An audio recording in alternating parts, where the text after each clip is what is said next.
Dictation पे, उन वर्दी वालों पे जिनको हम तनख्वाह देते हैं, जो कॉन्स्टिट्यूशन की सुबह से शाम माँ बहन एक करते हैं, जिन्होंने बलात्कार पे बलात्कार किया इस कॉन्स्टिट्यूशन का, उनसे हम डिक्टेशन लें।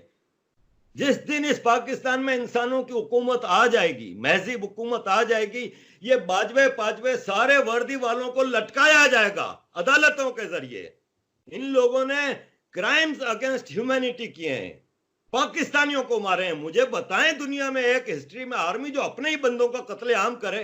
बलूचिस्तान में मिसिंग पर्सन इतने हैं, केपीके में मिसिंग पर्सन इतने हैं, क्वाटा में है, सिंध में है, अर्बन सिंध में है, कहां नहीं है? क्यों भाई? आपको हम तनख्वाह देते हैं, जाएं इंडिया से लड़ें और आजाद कराएं कश्मीर को, इसके लिए वो आपसे नहीं होता। वहां पे 93,000 पतलूने लटका के आ जाते हो और हमारे ठेकेदार बनते हैं। तो इन फौजियों को तो हम निपटना जानते हैं, कब तक चलेगा? जय हिंद दोस्तों। आगे देखिए कैसे एक पूर्व पाकिस्तानी अधिकारी पाकिस्तानी फ़ौज की पोल खोलता है। वह कहता है कि पाकिस्तानी फ़ौज बलात्कारी है और इसकी फ़ौज शादियों में टेंडर, सीमेंट की फैक्ट्री, जूता बनाने की फैक्ट्री चलाती है। ये फ़ौज इतनी बेगैरत है कि अगर इसके खिलाफ़ कोई कुछ बोलता है उसको गायब करवा के मार देती है। 1971 से पहले बांग्लादेशी बहनों के साथ रेप करते थे। इसी का नतीजा है कि आज बांग्लादेश आज़ाद है। ऐसे ही भारत बलूचिस्तान और सिंध को आज़ाद करवाएगा। ये मामला नहीं चलने वाला, ज्यादा कंगले हो गए, इनके पास तनख्वाहें देने के लिए पैसे नहीं है, भीखे नहीं मिल रही। अब इनको पता चलेगा, बहुत कम अरसा रह गया इनके पास। दुनिया कब तक खामोश रहेगी, ये आप देखिएगा।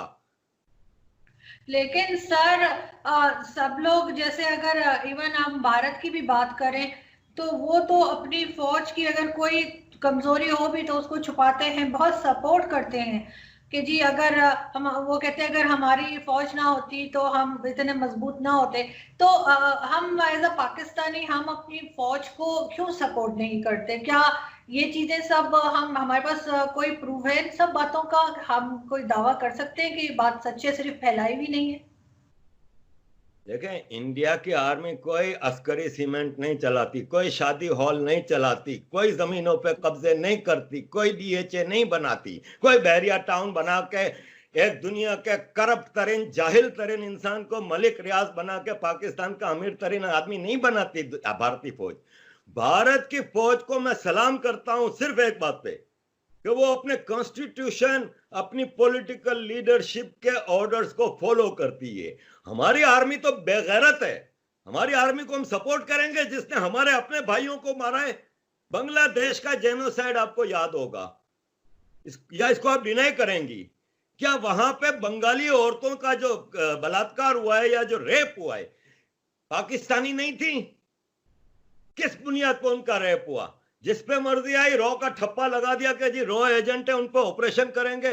साले तुम अमेरिकन एजेंट हो, सारी जिंदगी अमेरिका की गुलामी की है।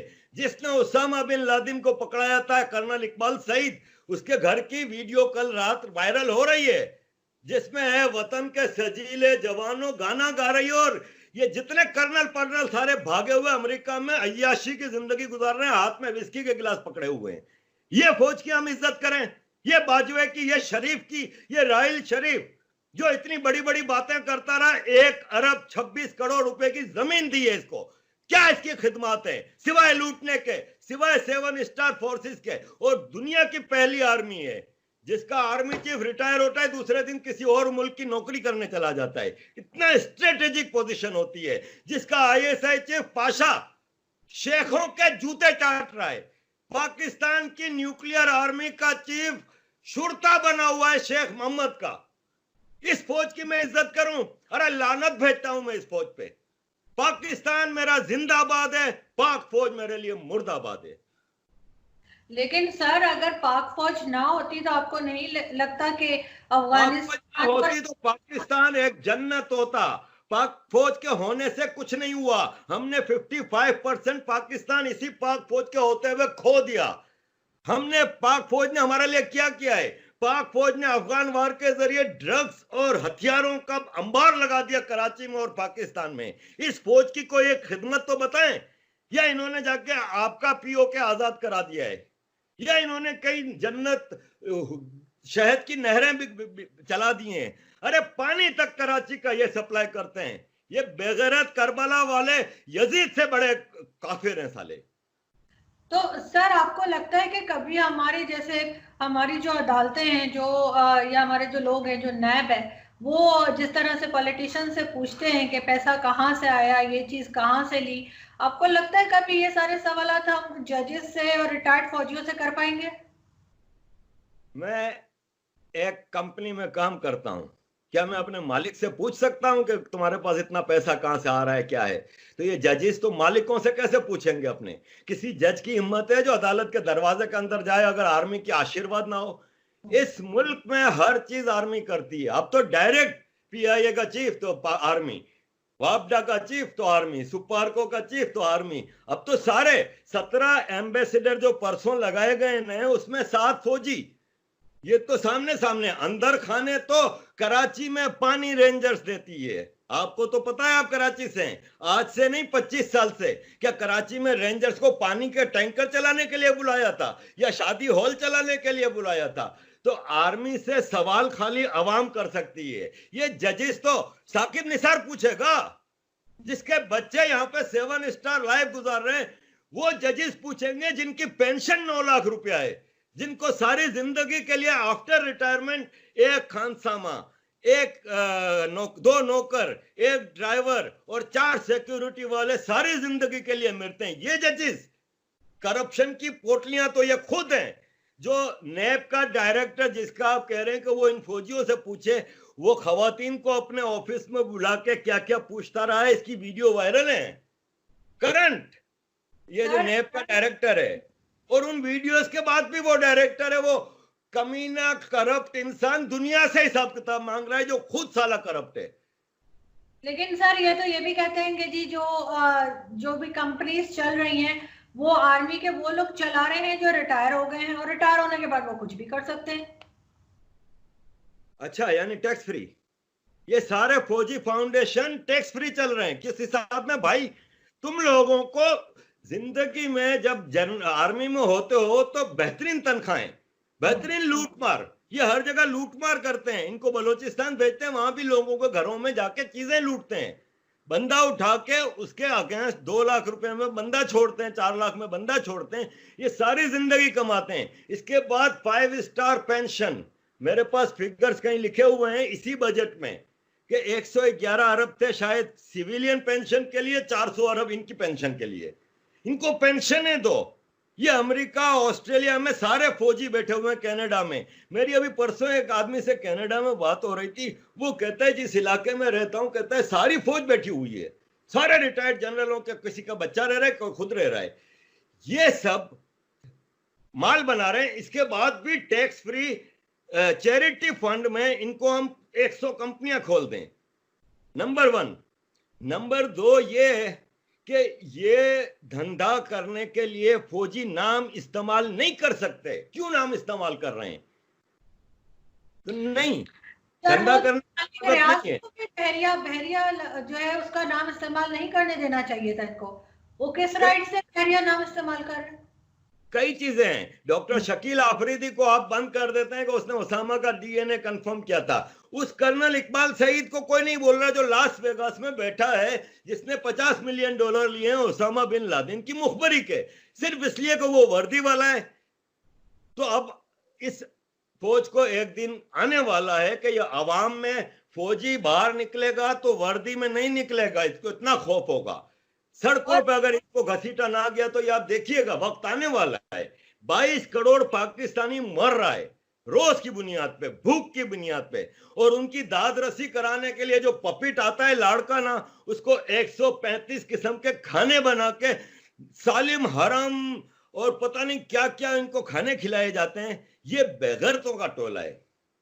और सर अभी जैसे हम थोड़ा इनकी पॉलिटिशियंस की बात करें तो अभी जो बजट आया है उसमें जितने पार्लियामेंटेरियंस हैं उनकी फैमिली के लिए यानी फैमिली मेंबर्स के लिए इंटरनेशनल 25 टिकट साल में, मतलब मैं तो सुन के हैरान हो गई कि ये कैसे हो सकता है, कैसे पॉसिबल है पाकिस्तान जैसी कंट्री में। अरे ये पाकिस्तान के जो ब्यूरोक्रेट्स और पॉलिटिशियन है ना, ये जब इधर आते हैं, ये मैं आपको क्या बताऊं, ऐसे खिलाड़ी भी हैं, यूरोप वगैरह में आते हैं, अपने दोस्तों के जो पर्सनल दोस्त तो हर पाकिस्तानी का होता है ना, जो कहीं ना कहीं सेटल होता है, उसके पास रहते हैं और उसको कहते हैं कि यार किसी हॉस्पिटल से 50,000 पाउंड का बिल चाहिए कि मैंने इलाज कराया इधर, कहीं से जेन्युइन बिल चाहिए। अच्छा। क्योंकि इनको इलाज मुआवजा फ्री है, बीमारी नहीं तो पैसा तो लेना है ना। वो बंदा इनको जेन्युइन बिल करा बना के देता है 50,000 का, 5,000 पाउंड वो खर्चा भी कर देता है उस पर, वो बिल जमा करा के ये पैसे लेते हैं। आप ये बात कर रहे हैं जिस तरह लूटा जा रहा है पाकिस्तान को, आर्मी, ब्यूरोक्रेसी, जजेस, पॉलिटिशियन। पॉलिटिशियन वो जो इनकी मुट्ठी में है। पहले पीपल्स पार्टी को 5 साल मौका दिया, लूटो पूटो भाई, लूटो, हमारा हिस्सा दो। आप थी ना कराची में ये जो चाइना कटिंग, याद है? सही। बिलियंस ऑफ डॉलर, रुपीज नहीं का धंधा था ये। 3 लोग मिले हुए थे, आर्मी, पीपल्स पार्टी, एमक्यूएम, है ना? इसके बाद मौका दिया कि आप नवाज शरीफ साहब, आपने भी बड़े धक्के खा लिए, काफी अरसे से आप जेब से खा रहे हैं, तो अब थोड़ा आप कमा लें। 5 साल इनको मौका दिया। अब इन्होंने कहा ये भी भिखारी साला 22 साल से जहांगीर तरीन से लेके खा रहा है, खुसरो बख्तियार से लेके खा रहा है, फैसल वावड़ा इसको खिला रहा है, अली जैदी इसको खिला रहा है, अब इसके बंदों को भी कमाने का मौका दो। तो 2-2 टके के लोग ये इमरान इस्माइल जो काउंसलर की सीट नहीं जीत सकता, उसको गवर्नर बनाया हुआ है। तो ये है पाकिस्तान जनाब।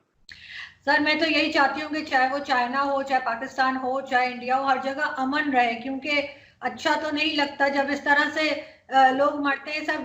जब आप टीवी, अगर न्यूज चैनल्स आप देखें, चाहे वो पाकिस्तान का हो या इंडिया का हो, या जिस वक्त इस तरह से कोई टेंशन होती है बॉर्डर्स के ऊपर, तो एक ही जैसी फुटेजेस आ रही होती हैं और बड़ा अफसोस ही होता है, क्योंकि बहरहाल दोनों तरफ इंसान ही होते हैं और एक कहना चाहिए एक जमीन के टुकड़े के ऊपर एक दूसरे को मार डाल रहे होते हैं। तो हम उम्मीद करते हैं कि कुछ चाइना और इंडिया भी थोड़ी सी अकल करेंगे और इस चीज में से निकलेंगे और ये टेंशन इनके यहाँ खत्म होगी, और साथ ही पाकिस्तान के साथ भी शायद कभी टर्म्स अच्छे हो जाए, जैसे पहले था, आना जाना था, लोग यहाँ से वहां जाते थे, वहां से यहाँ आते थे, तो वो चीजें जो है वो, मेरे अपने बहुत से रिश्तेदार हैं जो यहाँ रहते हैं, वो बड़े आराम से जाया करते थे वो इंडिया। वो जब उनको फोन करो तो पता लगता था वो इंडिया गए गए हुए हैं, कोई मसला ही नहीं था। अब तो आप मतलब सोच भी नहीं सकते कि आप वीजा अप्लाई करेंगे या आपको वीजा मिल जाएगा या आप जाएंगे और या कोई आपको जाने देगा, और लोग डरेंगे नहीं भेजते हुए। अब तो अजीब सा माहौल हो गया है। तो कुछ उम्मीद है आपको आगे के कुछ बेहतर होगा? देखिए, हम सऊदी अरब में जब मैं जॉब करता था तो हम साल में छुट्टी मनाने पाकिस्तान आते थे 1 महीने की, तो हम 1 हफ्ते के लिए बंबई चले जाते थे दोस्त लोग। हमारे लिए पहला डेस्टिनेशन आउट ऑफ पाकिस्तान या तो सऊदी अरब होता था उम्रा करने, या बंबई होता था पाकिस्तानियों के लिए। होना तो यही चाहिए था। वो मैं एज ए पॉलिटिकल स्टूडेंट, मैं और एज ए प्योर पाकिस्तानी, मुझे अपने वतन से बहुत मोहब्बत है, लेकिन मैं अपने वतन के ऊपर जो ये धब्बे लगे हुए हैं उनके साथ इस वतन को कबूल नहीं कर रहा। ये धब्बे हम साफ करेंगे। मुझे कहा जाता है कि पाकिस्तान की नेशनलिटी छोड़ दो ना, तो मैंने कहा क्यों छोड़ूं? बल्कि एक साहब ने मुझे सवाल किया, इंडियन थे वो, कि अगर आपको इंडियन नेशनलिटी ऑफर होती है अगेंस्ट कि आप पाकिस्तान नेशनलिटी छोड़ो, तो मैंने कहा नहीं, मैं पाकिस्तान को क्यों छोड़ूं? मेरा मुल्क है, मैं उसके सुधारे के लिए मैंने अपनी जिंदगी के 25 साल दिए हैं और आगे भी दूंगा। तो हालात पाकिस्तान को बेहतर करने का एक ही जरिया है, वो ये कि ऑनेस्टली अपने गुनाहों का कफारा अदा करें। कैसे? जितने इंडियन टेररिस्ट आपने अपने पास रखे हैं हवाले करें उनके, जो इन्वॉल्व है इंडिया के साथ टेररिज्म, उसको कटहरे में लाएं, पाकिस्तान के कटहरे में लाएं बेशक, लेकिन ऑनेस्टली उसका मुहासबा करें, एक ऑनेस्ट कदम उठाएं इंडिया के साथ हाथ बढ़ाने का। मैं गारंटी देता हूं हर बार इंडिया ने, आपने 1 कदम बढ़ाया 10 कदम बढ़ाए। बीजेपी के वाजपेयी साहब ने चल के लाहौर आए, नरेंद्र मोदी साहब चल के लाहौर आए। जब देखते हैं कि पाकिस्तान में एक ऐसी लीडरशिप है जो चाहती है कि तब्दीली आए और इंडिया के साथ एक, देखिए इंडिया आपका बड़ा भाई है, उसको मान लेने में शर्म नहीं आनी चाहिए। हम क्यों शर्माते हैं? जो आपसे 7 गुना बड़ा कंट्री है, जिसकी इकोनॉमी आपसे 15 गुना ज्यादा बड़ी है, जिसकी आर्मी आपसे डबल पावर रखती है, ये पाकिस्तान को भी पता है। ये सब चीजें हैं तो आप माने कि हाँ आपका बड़ा भाई है, एक बड़े भाई की इज्जत दें। फिर अगर वो छोटे भाई की इज्जत आपको ना दे फिर आप बोलिए। आपके आपके पास एक छोटी मार्केट है 22 करोड़ की, उनके पास 130 करोड़ की मार्केट है। आपका एक जावेद शेख अगर पाकिस्तान में फिल्म बनाता है तो वो 1 करोड़ रुपए की फिल्म बनाएगा, 2 करोड़ रुपए की फिल्म बनाएगा और उस पर 2 करोड़ या 1 करोड़ ही कमाएगा। यही जावेद शेख अगर इंडिया पाकिस्तान एक बहुत ही क्लोज ताल्लुकात होते और वो मिक्स एक फिल्म बनाते जो इंडिया में भी रिलीज होती पाकिस्तान में भी, तो वो 100 करोड़ की फिल्म बनाते। ये पाकिस्तानियों को समझना होगा कि चाइना आपको गुलामों की तरह ट्रीट करता है। सीपेक बनाता है तो मजदूर तक चाइना से आते हैं, मशीनरी तक चाइना से आती है, आपको लोकली इसका कोई फायदा नहीं होता। इंडिया ने राहत अली फतेह अली खान को हमेशा उसका जायज हक दिया, आतिफ असलम को दिया, आपकी सबा कमर लेके जाते रहे ये लोग, ये गुडविल गेस्चर्स थे, इन्होंने मौके दिए। लेकिन होता यह है कि फिर हम छुरा मारते हैं पीठ में। हम किसी तौर पे डिनाई कर ही नहीं सकते कि अजमल कसब और उसकी टीम पाकिस्तानी नहीं थे। कई जनरल्स ने किताबों में कहा है, इंटरव्यूज में कहा है, रिकॉर्ड है। तो जब वाजपेयी साहब चल के आए थे आपके पास, समझौता एक्सप्रेस शुरू हुआ था, सब कुछ था, हर चीज अच्छी जा रही थी, आपके खिलाड़ी आईपीएल में करोड़ों रुपए में बिके थे, सलमान बट, शाहिद अफरीदी, सोहेल तनवीर। क्या जरूरत थी आपको ये करने की? क्यों कर रहे हैं आप ये है मसला इस आर्मी का कि अगर इंडिया से अच्छे ताल्लुकात हो जाएंगे तो फिर आपको ये आर्मी की जरूरत कहां रहेगी? भाई आपके घर में एक चौकीदार है, उसकी नौकरी खतरे में है तो वो तो रोज घर में डाके डलवाएगा। रोज आपके घर में एक डाकू आएगा और वो झूठी एक लड़ाई होगी और आपको डरा के वो कहेगा और पैसा दो। घर के फैसले तो चौकीदार कर रहा है। तो मुश्किल है इंडिया के साथ मामला तय होना। मुझे नहीं लगता कि पाकिस्तान आएगी, क्योंकि सर जब तक कश्मीर भी हल नहीं होता तो ये चीज तो चलती ही रहेगी, क्योंकि वो छोटे मसला हल हो जाएगा। क्योंकि गिलगित बल्तिस्तान इज नॉट पाकिस्तान। 1948 का रेजोल्यूशन यूएन का कहता है कि मामे का पुत्र है ना जो पाकिस्तान, वो पहले सब गिलगित बल्तिस्तान पीओके से निकल जाए, पूरा एक पाकिस्तानी नहीं चाहिए। यूएन रिजोल्यूशन है जिसको उठा के पाकिस्तान में घूमे जाते हैं, एक पाकिस्तानी नहीं चाहिए। फिर इंडियन वहां पे रेफरेंडम कराएंगे। इंडियन मींस के वो इंडिया का इलाका है तो इंडियन रेफरेंस कराएंगे ना, रेफरेंडम कराएंगे, वरना तो वो कहते हैं यूएन की फोर्सेस कराएंगी। लेकिन इंडियन फोर्सेस को कहा गया है कि वो इंडिया में रहें, तो ये इलाका तो पाकिस्तान का, जैसे बलूचिस्तान नाजायज कब्जा है वैसे ये भी नाजायज कब्जा है। पाकिस्तान अगर बचाना है, खत्म करें आर्मी को, इंडिया के आगे यूं हाथ जोड़ के कहें कि हम माफी मांगते हैं, हमने आज तक ये सब किया। आपने दाऊद इब्राहिम को रखा है, आपने हाफिज सईद को रखा है, को कह रहे हैं आप तो सर, ये तो पॉसिबल नहीं ना, एक्सट्रीम है ना ये भी जो आप कह रहे हैं, वो भी तो एक्सट्रीम बता रहे हैं। कर दे आप पाकिस्तानी फौज है ना, वो आदत है उनकी, अमरीकियों के जूते पकड़ लेते हैं। ये इनको दरवाजों के अंदर, ये दरवाजे बंद दरवाजे में कह दें, ना कहें, चलें, अपने डीड से साबित करें, ठीक है, कि हमने ये गलत किया है। खर्चा करने की जरूरत ही नहीं, फौज की जरूरत क्यों है? अपने बड़े भाई से खतरा है, बड़े भाई को दुश्मन आपने बना के रखा हुआ है, आप एक कदम बढ़ाएं। वो अगर वीडियो अच्छी लगी हो तो लाइक, शेयर एंड सब्सक्राइब करिए। जय हिंद, जय भारत।